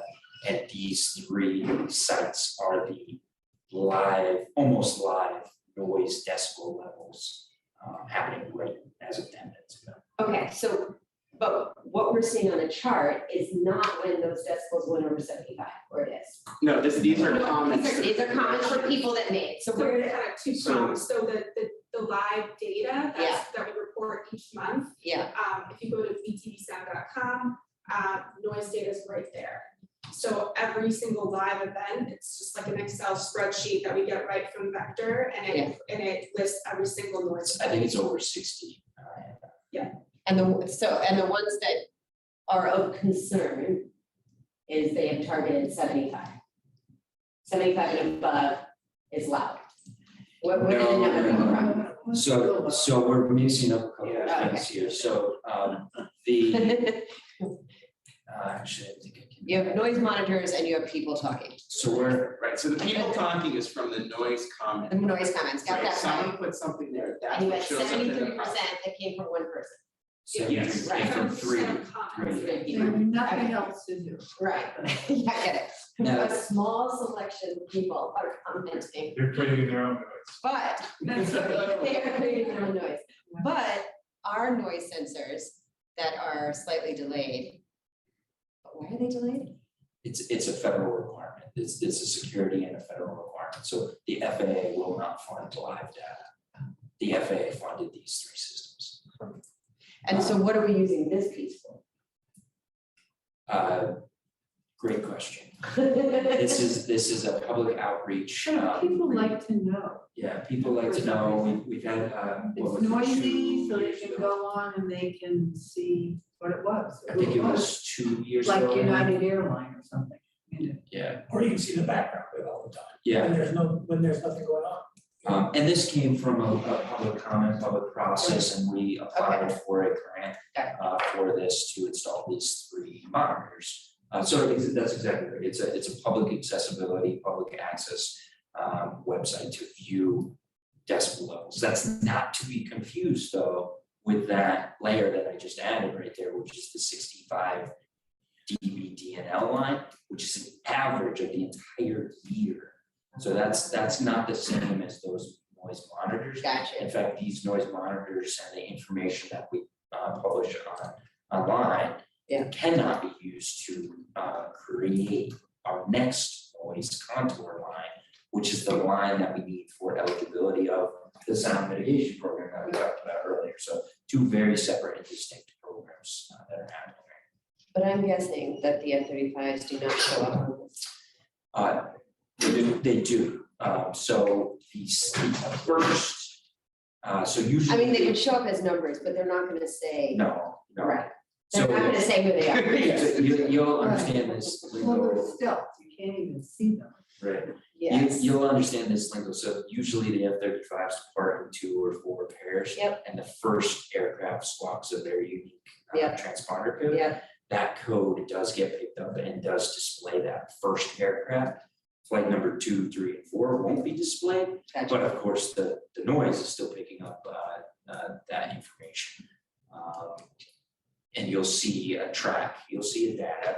The Yeah. stealth does come into play, the technology that's available. Usually you'll see the F-35 parked when it first comes on with the transponder code. Then all of a sudden it's over here, over here, over here, and that really is a relationship to the. But if they just overlaid it with Flight Radar 24, they'd be able to tell exactly what it was in real time. Correct.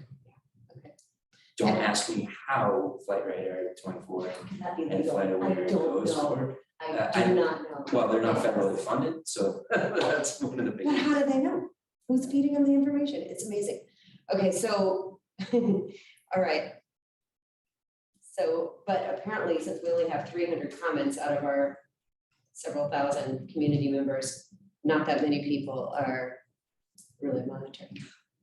Well, comments that one wants to make when you know it's a F-35, you can go directly to the VTAC and they collect that data separately. So those, So they probably have, those people know where they're not trying to pick on, they don't care about you. Yeah. Yeah, gotcha. they Okay, want the air guard to know that it was. that they're unhappy. Gotcha. They have a very separate hotline. Yeah, and they don't share that. That makes more sense. Okay. So this is mostly, I think, commercial airline. And do we Well, I have, wouldn't say that, I would say it's mostly military, but there's 2 ways that military complaints can be reported, and we only pick up one of those. Correct. But people do complain about commercial. Yes, but it's much, but it's only Yeah. a small wedge. we had What is truly amazing about this program is we can start looking up patterns of flight track data. Yeah. And if somebody does make a complaint, let's say about a commercial aircraft, that complaint on the time that it was submitted using this button up here on the left is automatically associated with one of these radar track data.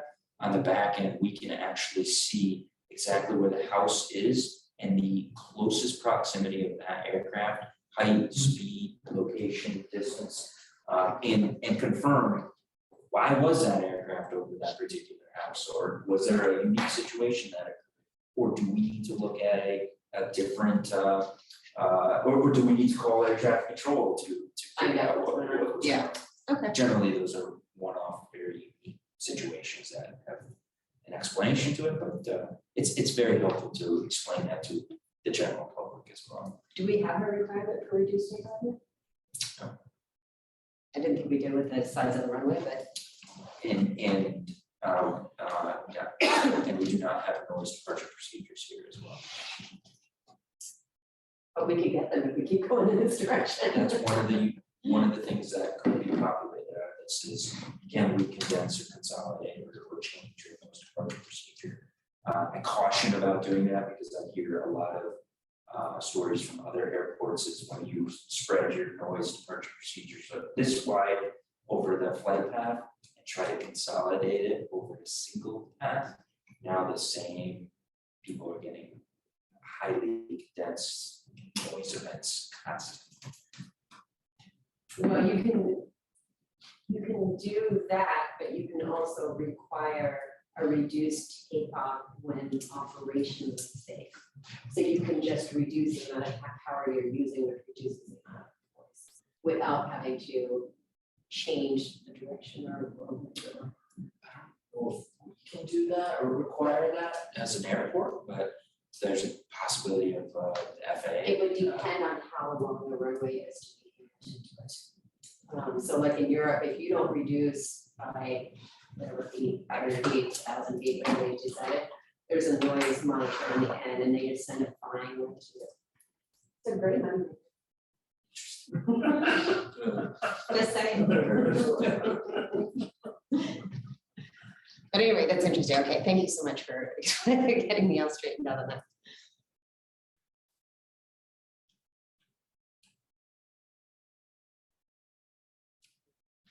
Anything else on the noise monitor? And so next we'll move on to 8.02, the map of the homestead noise program. Yeah, so actually the new map. Great. Yeah, the map is being revised and updated as we now learn new things and add to the efficiency, I think.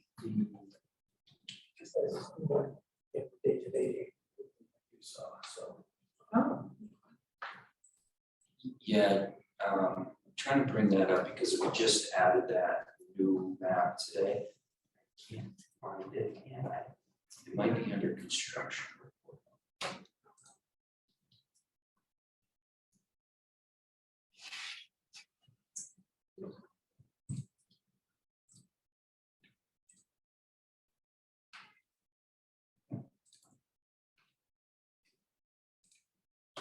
It is.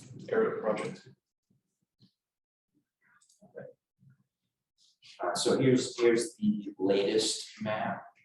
And what we did was we just made sure that the airport was highlighted, similar to what you were saying before. It's hard to see if you're kind of just looking at this and you're not aware maybe of where the airport is, or the parcels that the airport owns. And then you just see the orange, blue, and green, dark green areas and go, wait a second, why is the airport starting way up here? So this made it a little bit helpful to see that, well, we're starting with some of these random parcels in there because there are no residential houses in the purple area.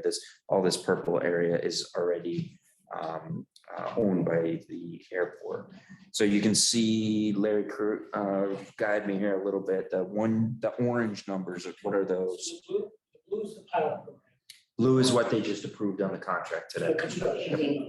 Housing. The orange is phase one, that's designed that we will be seeking, we've applied for a grant which also includes the money to design the green ones, the phase one to be designed. so it will be to improve the 6 orange and then do the testing and figure out what we need to do for the greens. Well, we don't need to do testing, we got approved, blanket approval for that, so we need no testing, we just need to work with those homeowners for design and bidding.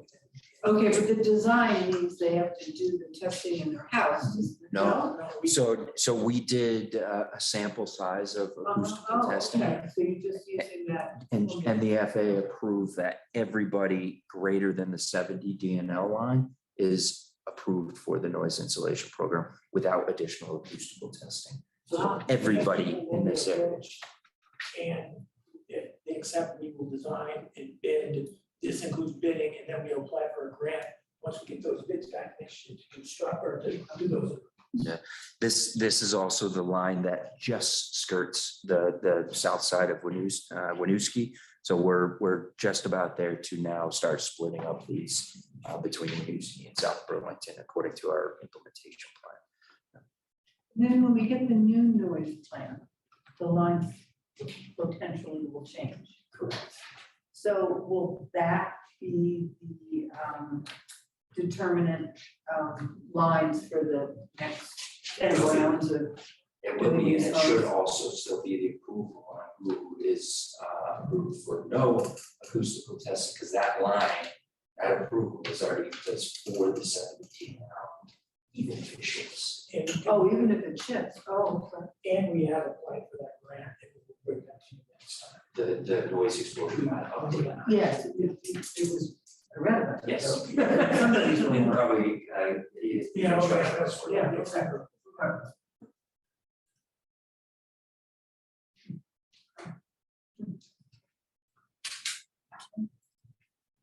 Any further comments or questions on that?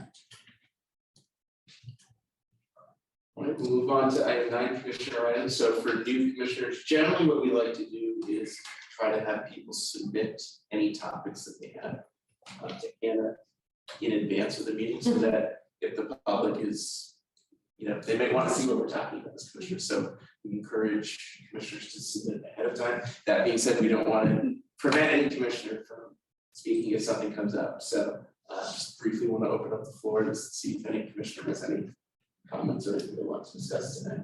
I have a question about the search. Okay, You're on the Yes, sir. search committee, so has it sort of stopped for a bit? so, I mean, I've been in communication with Tom Chittenden. sure, so we have had one formal meeting. And there were some questions that were brought up, and like things about the compensation level for the role, questions about the job description for the role. So some of those have undergone tweaks. After that, the position has been reposted, and there's been a substantial increase in the number of applicants. And so the committee is now, we have a recommendation from the mayor's office as to which candidates to move forward, which candidates to not move forward with. And that committee is now charged to go through that recommendation, make decisions as to, or make recommendations as to which candidates to move forward for interview. So the process is the mayor goes through and does the first cut. Yes and no, there's a recommendation that happens, and then we come back, so we could look at somebody who You could look he at already all. got cut and said, oh, this is a good candidate, I think they should be Okay. advanced. Presumably cuts down the work a little bit. Yes, it's, I think, very much that stuff. So where are you with that now? I mean, in terms of the time frame. So I'm the, just curious. so the- I know you so- said. so- And I feel really funny. It's a great question. So Nick is both interested and a disinterested party. Yeah. So where that came out is that, I don't know the exact date, but it's fairly recently that the recommendations came out in Okay. the mayor's office, and so. Well, you know, I don't know the exact dates, but like, it was the last week and a half. Yeah, but last week. Yeah, that's come out, and so now the committee is charged to go through and review the recommendations. And come to what, 3 finalists or a few Well, finalists? no, we're still at who do we want to interview, they're Oh, not like okay. any interviews to this All point. right, so that's the timeline. then. So is this gonna take another 6 months? Is that what we're, I don't know, I mean, it just hanging on here, I feel terrible for, yeah, it's not, to my mind, not a good situation. to have Well, and I That's so think, long. I guess I would, I mean, I can't speak to the committee or the mayor's office. Yeah. I think we are behind where we want to be, simply because of the decision to change the job posting. To look at whether or not the role is, the salary for the role is competitive for other airports, but it also has a balance against other department heads in the city. So there were some additional complexities that I think were good to bring up, but were not anticipated originally. And so that has led to the delay in the process. I think in the next couple of weeks, you see a lot of. Okay, well, that's good. But we're still at the interview stage. Okay, thank you.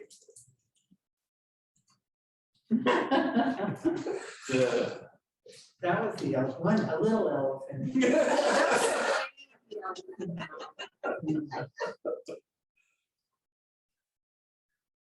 Any other commissioners have?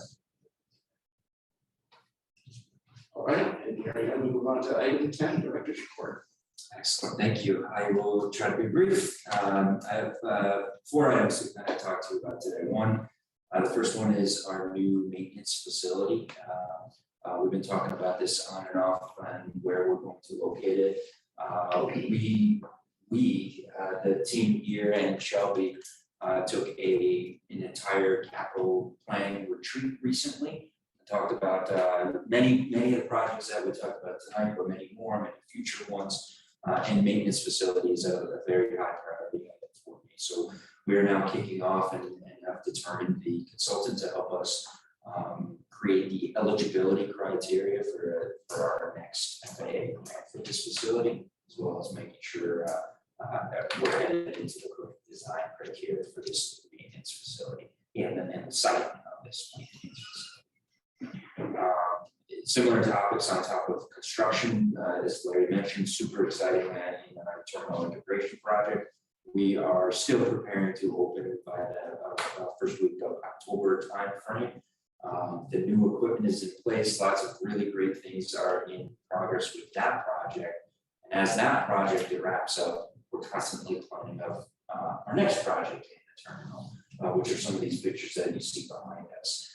We are in line right now to continue the design of an additional $35 million terminal project on the north side of our terminal, which is the right-hand side of that picture right there, through the competitive congressional directed spending bill through Senator Clayton's office. It does soon. Got it. So really exciting. The FAA has preliminarily approved and seen some of that work. There's a lot of work still to be done on eligibility criteria, and certainly now it's very specific to a terminal building. But very excited to think about the next steps around the project, and a lot more information coming to this commission. We'll start moving forward even further. Hotel. We are just finishing up some final administrative pieces on the hotel project, including some marketing elements, working with Shelby and the ground transportation team, parking requirements for the hotel, where signage, et cetera, on the location. We are expected to see shovels in the ground this fall to start that project. The permits are in place, the contract is in place, the ground lease is already in place, and now we are ready to start the construction.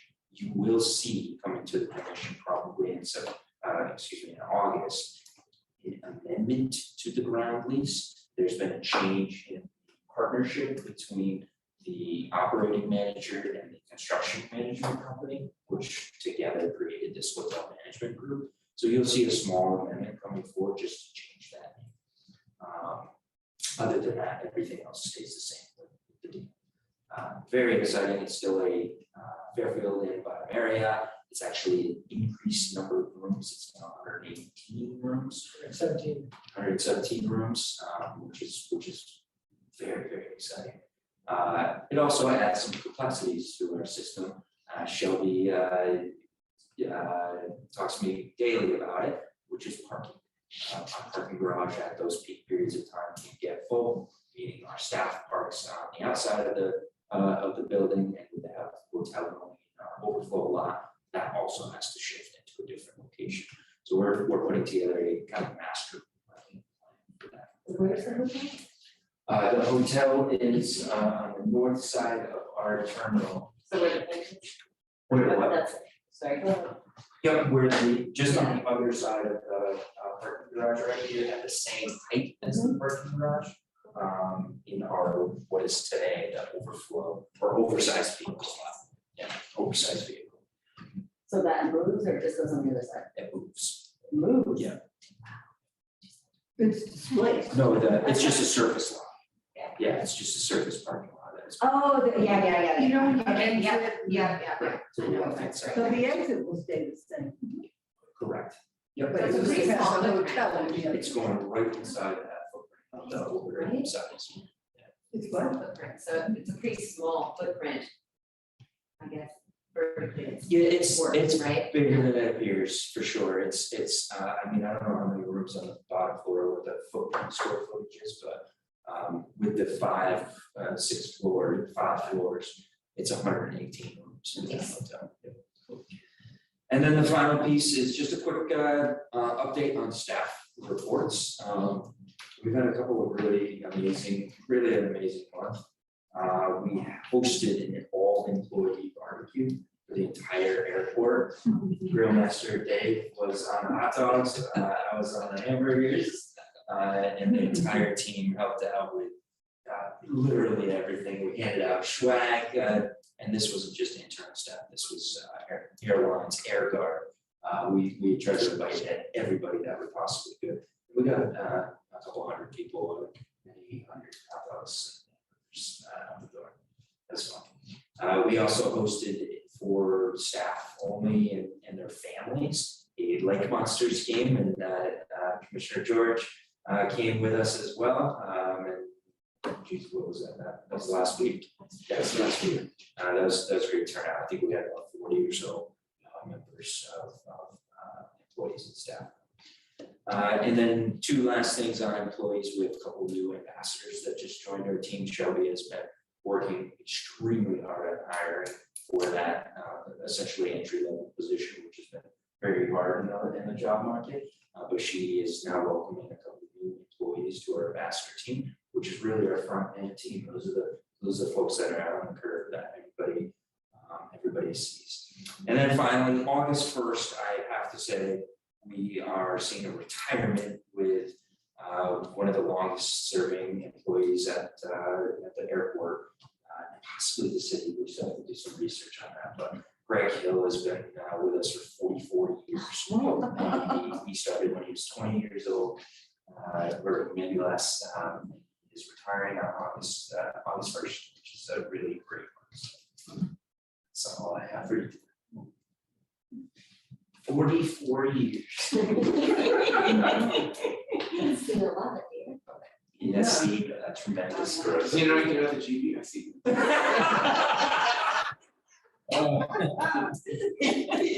He knew about a couple of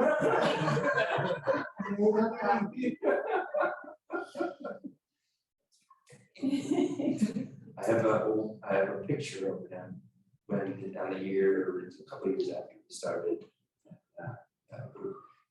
He usually doesn't watch these games, but we'll be celebrating his retirement very soon. What is his job? Great question. So he is one of our airfield maintenance workers. So he runs the plows, he runs the lawn mowing equipment, he knows every square inch of that airfield. Yeah. Who's Greg? Greg Hill. Thank you. Thank you. So follow-up items, so Anna runs this section, but just as a quick intro. These are items that either have come up in previous commission meetings that need follow-up, or we'll also add in this meeting any takeaways that are supposed to be done for future commission meetings. So the only one that I have listed was the right to know orientation, which we will be following up with shortly now that we had a few more. I do have an update on that. Okay. So the city attorney's office can do this in September. So they'll be here on site to kind of do a orientation of public meetings, public right to know, public meeting law, that sort of thing. Especially for the new commissioners, and it's a good refresher for all of us in September. I think it would be good to do on an annual basis. That's what we do with our committees in South Burlington. And there's a great online training that the Vermont League of Cities and Towns has developed on right to know, and it's a really easy way to just be reminded of all those things. So yeah, I think that's great. And what another thing that I'm going to add to it too, if you don't mind, Eric, you mentioned a couple of changes to the commission policy language.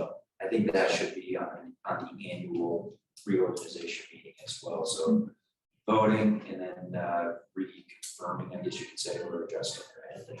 And it's up to you, but I would suggest me bring that. Yeah, I think the annual makes, I don't know about the July, just because that's the time of turnover in the commission. So I can see like sort of 6 months after.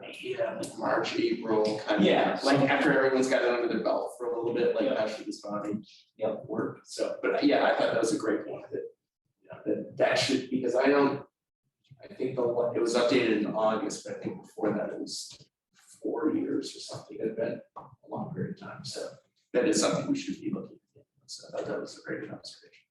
Should or would you like us to bring that back to the next one, or do you want to wait a couple of meetings to make some of these edits? Well, I guess I'll defer to you, Eric, because I know you can, like, Wadowski's not here, but well, like that, but it doesn't really change how the body. Yeah, that should, I guess, operates. I would be happy to take a look and just compare with other policy procedure documents that I've worked on, for example, for the boards and commissions that I staff at the city of Wadowski, just to for any issues like that. We're talking about quorum, talking about just general membership, who is appointed, how they get appointed, things of that nature, so. Okay. But yeah, I'd be happy to take a look. Yeah, that would be great. Make some comments. Yeah, and that's really for all commissioners. Yeah. It's like the commissioners document, so the way that is been worked on in the past is all commissioners take that document and we mark it up, and some have lots of changes, some have no changes, right? And then so that all gets amalgamated into a proposed revision, and then the commission will vote on that proposed revision.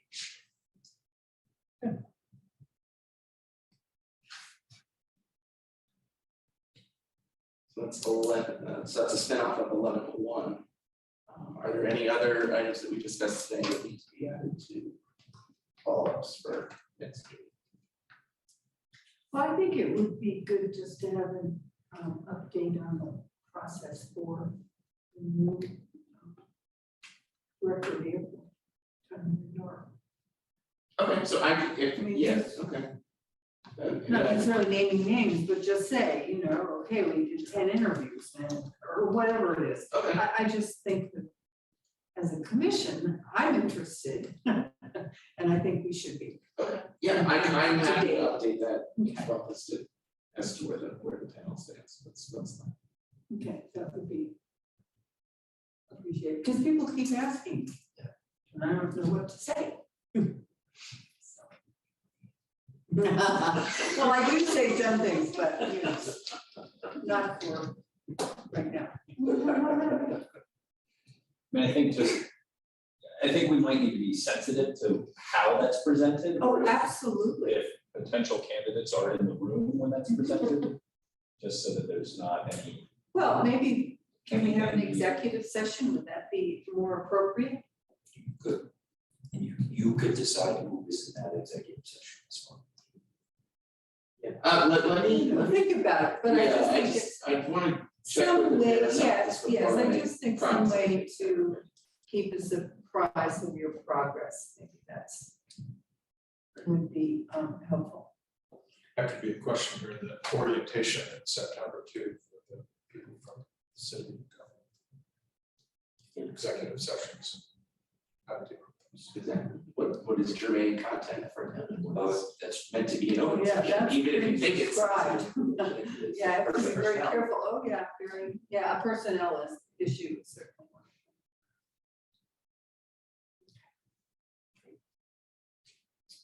Any other things to follow up with? All right, so hearing none, we move to item, go ahead. Well, before you make a motion to adjourn, I have Yes. a suggestion for the next meeting.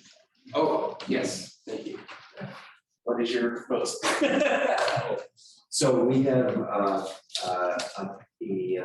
few of us, if not all of us, leaving on a couple of conferences that are headed out the door, a couple of vacations on August.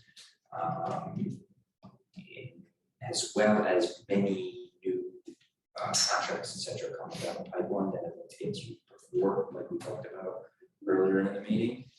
I'm proposing a very early August meeting, followed by the third Wednesday of September. Hopefully doing August 3rd. Or 3 weeks, 2 weeks. I have another meeting that starts at 7, but if we meet at 4, that should work. That works for me. I'm available August 30th. I'm not 100% sure about that, but I think I can.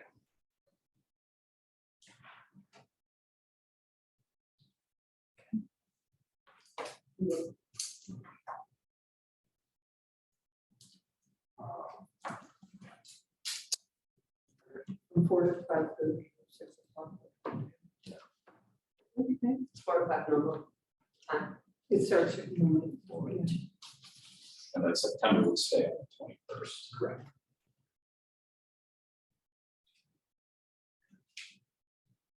Well, I'm gonna not be here, I'll be out visiting a daughter, but I can call in, we still have that. You will still be on Zoom as well.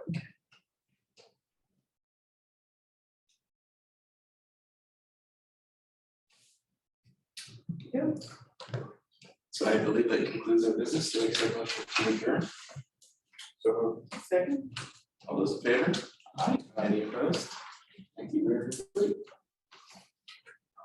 Nice to meet you.